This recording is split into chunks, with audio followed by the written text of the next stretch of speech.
বাইদেৱে কি কৈছে টেপ টেপ অকমান কৰি দিয়া না গাইজ টেপ অকমান কৰি দিয়া না ইমান কৰিব মন গৈছে নি গাইজ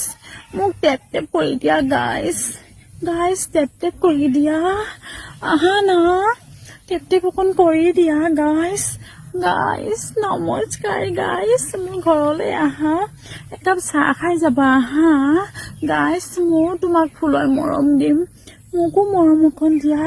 ময়ো তোমাৰ লাইফত গৈ টেপ কৰি দিম মোকো অকণমান টেপ কৰি দিয়া গাইজ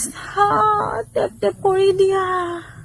এইবোৰ যে ভিডিঅ' যে দেখুৱাইছ বনাই কি কৰি পেলাই পাতি দিবি নে কি কাৰোবাক টেপ অকমান কৰি দিয়াহি হা পাতি দিবি চাগে কৰিবলৈ তই কাৰোবাক সেইটো হ'লেতো নিদিয় এই খজুৱতি বেছি দেখিছে না ভিডিঅ'টো কেলা কি ৰকম বনাইছে ৰে বোলে মই বেলেগ একো বুজাই দিয়া নাই চাহ একাপৰ কথাই কৈছ চাহ একাপ খুৱাই দিবাচোন অ' কি যে কেলা ভিডিঅ' বনাইছ দেই তই